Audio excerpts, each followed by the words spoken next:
শ্রাবণ মাস তো পড়েই গেল। এখন অনেকেই তো উপবাস করে মহাদেবের পুজো করবে, আবার অনেকে একাদশী করবে। আমার আজকের রেসিপিটা তাদের জন্য। আজ বানাবো সামান্য কিছু উপকরণ দিয়ে সাবু মাখা, যেটা বানানোর জন্য প্রথমেই আমি কিছু সাবু ধুয়ে 3 ঘন্টা জলে ভিজিয়ে রাখবো। তারপর একটা বাটির মধ্যে নিয়ে নেব। এবারে সাবুর মধ্যে একে একে দিয়ে দেব কুচি করে কাটা কলা, শসা আর আম, আর দিয়ে দেব কিছুটা বাতাসা আর সন্দেশ। আমি না বাতাসা আর সন্দেশ গুঁড়ো করে নিয়েছি।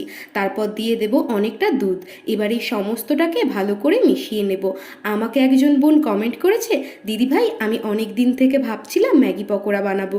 খুব সুন্দর দিদিভাই। আমার নাম সৌমি। আর তোমার নাম কি? থ্যাংক ইউ সৌমি আমাকে কমেন্ট করার জন্য। আর আমার নাম দুষ্টু। তো দেখো মেশানো হয়ে গেলে আবারও কিছুটা আমন্ড কুচি, মধু আর কিশমিশ দিয়ে মিশিয়ে নেব। তো রেডি আমাদের শ্রাবণ মাসের সোমবারের স্পেশাল সাবু মাখা। আমার ভিডিওটি যদি ভালো লাগে তাহলে প্লিজ একটা লাইক কমেন্ট করে দিও। টাটা।